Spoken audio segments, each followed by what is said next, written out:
sa isang maliwalas na hapon. Anim na magkakaibigan ang nagtipon-tipon. Ang anim na magkakaibigan na sina Kera, Samantha, Maureen, Dino, Oliver at Franco. Ngunit hindi nila alam, may dalawang kaibigan sa kanilang grupo na may masamang balak, ay may lihim na plano na magpapabago sa kanilang samahan. Napagpasyahan ng mga barkada na puntahan si Kera sa kanila at isama sa outing nila. Tao po. Oh, iyo! Napadalaw kayo. Tumuloy kayo na makaupo muna. Apon ko, Nay. Umupo na kayo, mga apo. Wala po, Nay. Hirap po. Oh, sandali lang. Tatawagin ko muna. Apo? Bumangon ka na dyan at lumabas na dito. Lalabas na po. Ito yung ginagawa mo po at may mga naghihintay sa rito, mga kaibigan mo.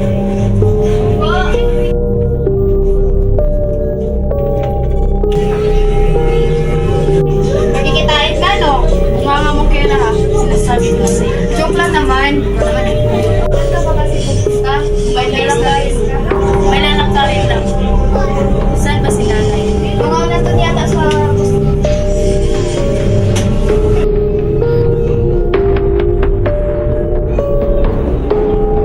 Nilapad po ako ngayon.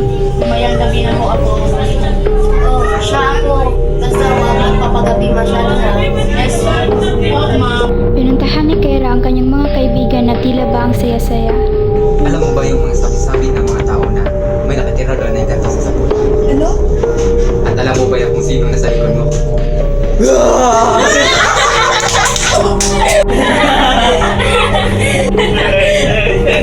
masaya ka naman. Ito kasi sa labor, kung ano-ano lang sinasabi. Napadalaw kayo.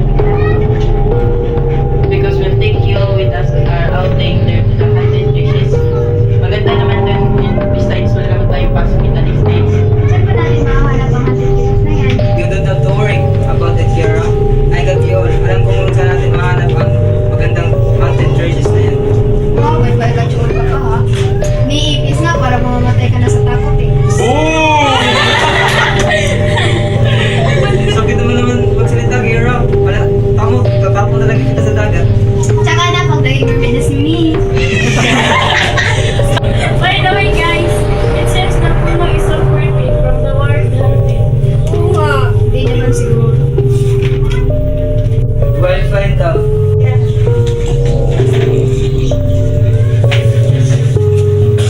Opo, May pupuntahan ko daw na. saan naman yun? Sila nila po daw, may alam. Oh, basta mag-iingat ha. Opo.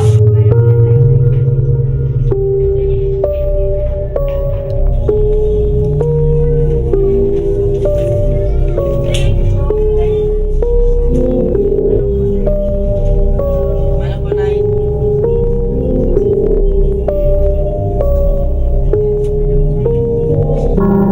Ano, asan po pala si tatay? May ilang kadraw ako, mamaya pa daw siya mag-uwi. Saan daw po na? Hindi ko alam, wala naman siyang sinabi. Ah, sabi ko na, sabi na po kasi. Ipaalam na lang po ako kay tatay. Sige, mag-iingat kayo ha, kayo ng mga barkada niyo.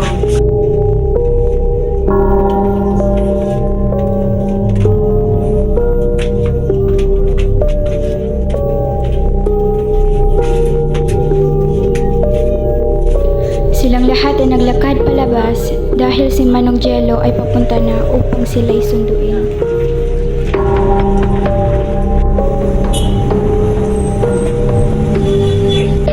Dito ka lang pala. Tagal mo.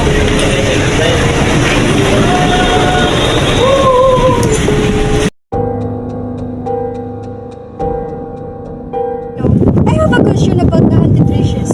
Hindi kasi ako mapakali. Ano ba meron sa haunted treasures na yan? Maganda rin doon. Matutupad mo lahat ng hiling mo. Pero, may kapalit. Ha? Parang alam ko yan eh. Naikwento yan sa akin ni Tatay Simon dati. Oo, totoo na may Milagros Haunted Treasures na yan. Pero dapat muna nating hanapin si Tatay Simon para magtanong. Para daw kung may alam siya doon. Saan ba natin makahanap si Tatay Simon? Sa Bayamahan po siguro dahil yun lang ang alam ko na pupuntahan ni Tatay Simon. Saan ang amahan niyo, Miss Kira? Mukhang madadaan na lang po natin yan, Manong. Miss Kira, yan ba si Tatay Simon? Oo, ihinto mo muna, Manong Jello. Oh, sige.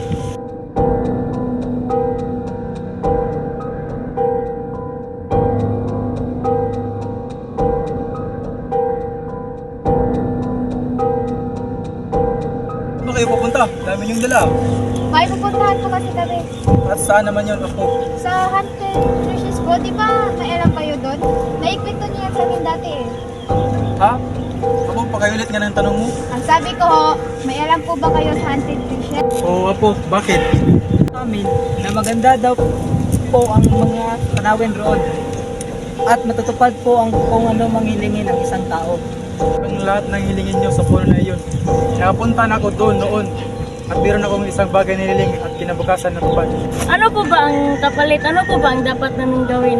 Dahil sa pagiging curious ninyo, hanapin niyo ang sagot. Pumunta kayo sa Haunted Terraces, 30 minuto lang at doon masasagot ang lahat ng mga tanong. Ang weird naman ang lolo mo. Tumaas tuloy balahibo ko. Yan ka na naman sa pagiging matatakutin mo, Maureen. No, alis na ho kami. Magdidilim na kasi. Salamat sa pagkwento. Sige Apo, mag-ingat kayo ha. Kira, kinakabahan ako. Baka may hindi magandang mangyari sa buhay. Nandito naman kami ni parang Cohen, Oliver at ni Manong Driver. Wala ka bang tiwala sa amin? Diba po? Ay, oo ba? Kaya kung makipag-upakan kung ano mang mangyari. Handa naman kami protektahan kayo kung baka sakalik. Oo na po, okay na. Asa na ba tayo, guys? Malapit na tayo. Okay na, safe po. May malaking punuan kasi dyan na makikita sa unahan. Napakaganda ng tanawin, no? Hindi mo ba nakikita yan? Wow, ang ganda! Nasasabi ko lang kasi yan dahil sinabi niya na maganda ang view. What time is it? It's 4:58. It's just like a time being united with the sky. Sobrang ganda. Habang sila'y palapit ng papalapit, ay tila nag-iba bigla ang panahon. Ba't parang ba bigla ang klima, guys? Wala namang ipinagbago. Habang sila naglalakad, may nahagilap si Samantha na isang itim na pusa na tila ba'y pinagmamasdan silang lahat. Guys, look! I saw one cat! Natahimik naman lahat at maya-maya ay nagsalita si Oliver. Manong, patuloy na po tayo.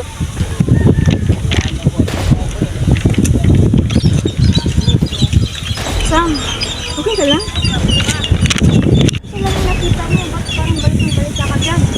Hindi lang pusa at Kira, masamang babala yun. Sabi ni Mama, pag may nakita kang itim na pusa at ikaw ay bumabiyahe, maaaring may masasamang mangyari. Kira, Sam. Hindi ako nananakot, Maureen. So, you are saying that the pamahiin is true? Nandito na tayo.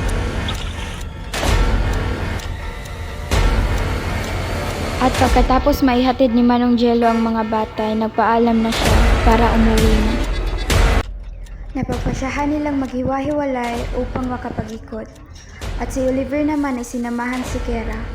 Habang sila'y abala sa paglalakad, nalimutan ni Kera kung anong oras na. Kaya nagtanong siya kay Oliver. 5:30. Mukhang magdidilim na. Tara. Nilakad sana sa Kera, ngunit bigla niyang naramdaman na may tumagpas sa ulo niya. Kaya ito'y nawala ng malay. Pagkagising niya, bigla niyang napansin na nakatali na pala ang mga kamay niya. Kaya nagmadali siyang tanggalin ito para makatakas sa lugar na yon. Ngunit may biglang nagsalita. Huwag ka nang tumakas dahil hindi ka na makakatakas ngayong gabi. Lumingon siya sa likuran niya at nakita niya si Oliver. Nagsasalita sana siya ngunit may napansin siyang babae na nakaitim na nakatayo sa gilid ni Oliver. Nang nakita ni Kera ang paglakad ni Oliver patungo sa kinaroroonan niya, ay bigla siyang natauhan at tumakbo kahit saan.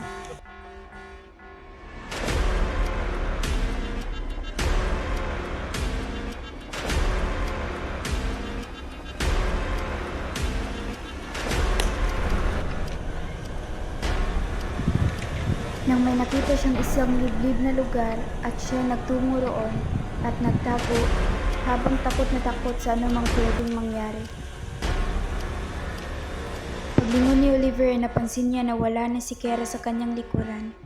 Kaya hinanap niya ito ng maigi nang may narinig siyang ingay.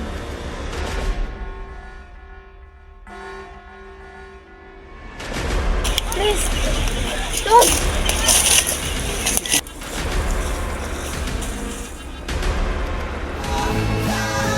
Ba't mo ginagawa to, Lim? Tell me why!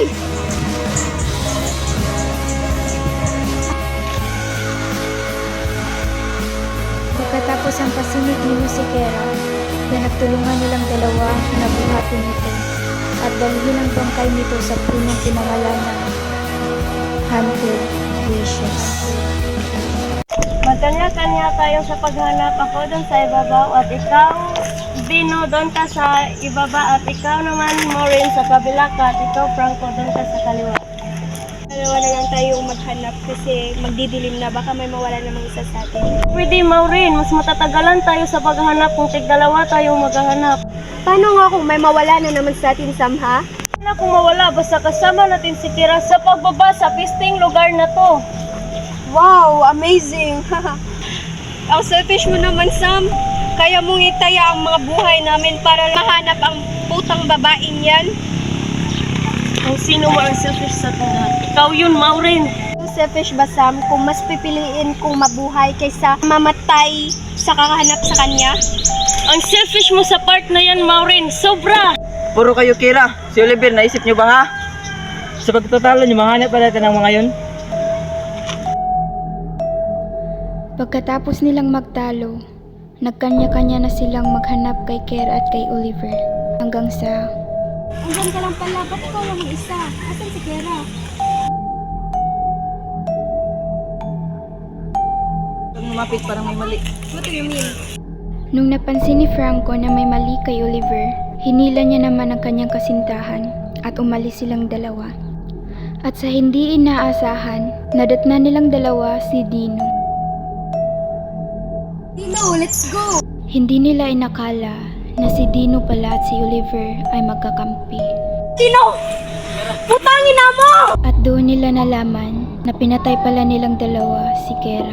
Bakit mo pinatay si Kera? We need to go.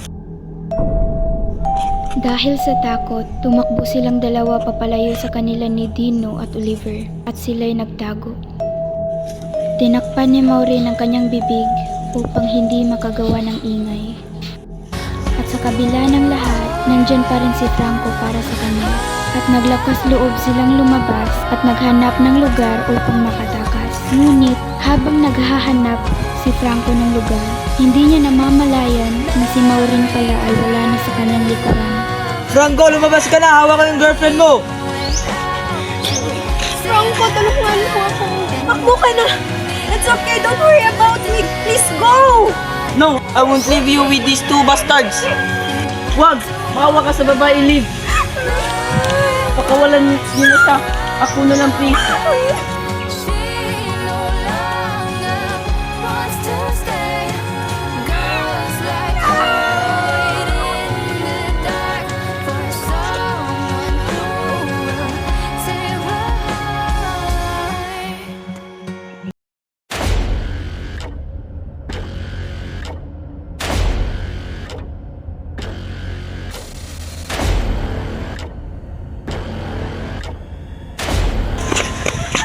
Kuya, may nakita po ba kayong babae medyo matangkad na maputi at may kasama po siyang lalaki?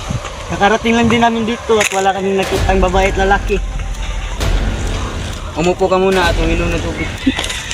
Maraming salamat po. Ako nga po pala si Sam. Ano po ba pangalan niyo? Kurt, at ito na mga katabi ko si Tupi. Habang sila'y abala sa pag-uusap, bigla namang napansin ni Kurt na may mga taong nakatayo sa likuran ni Sam. Sam, sino yung mga lalaki na sa likuran mo?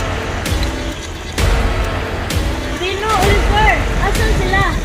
Oliver, asan si Kira? Oliver, ano ba kayo? Kanina po ako hanap sa inyo ni Kira. Hindi sinagot nila Oliver ang mga katanungan ni Sam, pero ginantihan ito ng tanong ni Dino kung sino raw ang mga kasama niya. Sinamahan muna nila ako dito habang naghihintay sa inyo. Ilan na?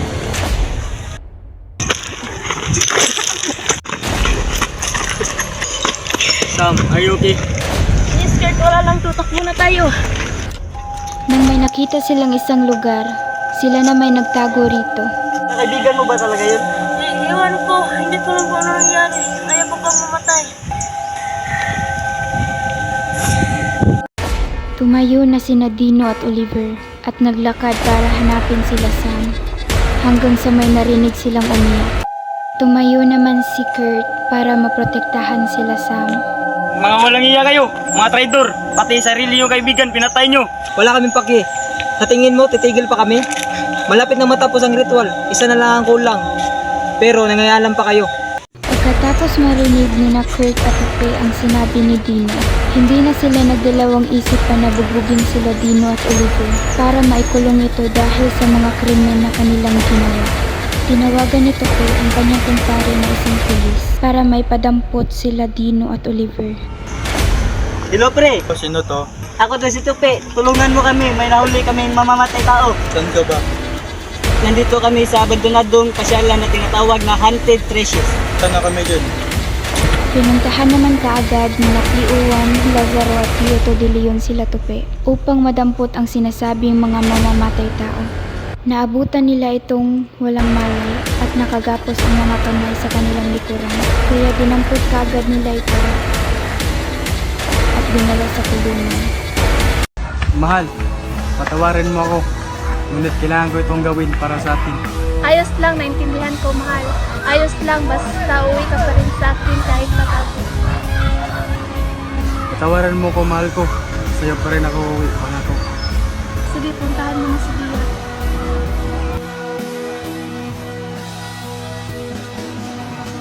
Nagpaalam na si Simon kahit mabigat sa kanyang kalooban na iwan ang kanyang minamahal. At akuin ang responsibilidad na di niya naman ginawa. At yun ay ang pag-aasawa ng iba dahil lang sa isang kasunduan. At ang pag-ako ng responsibilidad sa pagiging ama sa bata na hindi niya naman anak. Ngunit, kahit ganun ay pinuntahan pa rin niya ang kanyang tunay na minamahal. At nang nalaman ni Simon na magiging tatay na siya sa kambal na dinadala ni Melinda, na sina Dino at Oliver, ito ay naging rason sa kanyang pagdalaw kay Melinda ulit. Hanggang sa nanganak ito at lumaki ang mga bata na walang kamalay-malay si Via sa lahat. At sa pagtungtong ng 19 anyos ng kambal, ay iniwanan naman sila ng kanilang ina na si Melinda. Hindi ito matanggap ng mag-ama, kaya't naghanap ng paraan si Simon at may nakapagsabi sa kanya na may mahiwagang puno na tumutupad ng kahilingan. At yun ay ang punong pinangalan ng Haunted Treasures. Pinuntahan niya ito. Sa unang pagkakataon, siya'y humiling. At yun ay ang pagdami ng alagang baboy ni Via. At ito na may natupad. Ngunit, hindi nila alam na may kapalit pala ito. Yun ay ang pagkasakit ng puso ni Melinda na siyang naging rason para mamatay siya. At nung nalaman ni Simon, napagdesisyonan niya na pumunta doon ulit at humiling na ibalik ang buhay ni Melinda. At ito lamang ay matutupad kung may mapapatay siyang tao at maialay sa puno na yun. At dahil sa mga kondisyon na yun, ito ay naging daan upang maisagawa ang masamang plano ng mag-ama. At kinaibigan ni na Oliver at Dino ang sinasabing apo ni Simon na si Kera at ang mga kaibigan nito. Kaya inaya ni na Dino at Oliver na mamasyal silang magbabarkada sa pinakamagandang lugar. At sa hindi inaasahan, yun na pala ang kanilang huling paggala na kasama ang isa't isa. Nang dahil sa galit, puot at pagdurusa ng mag-ama, nagawa nilang ialay ang mga buhay ng mga inosenteng tao para lang maibalik ang buhay ng kanilang minamahal. Ngunit, hindi nila alam na si Via pala ang maghihiganti para sa kaniyang mga apo at siya rin ang babawi sa kanilang mga buhay at ang magdadala sa kanila sa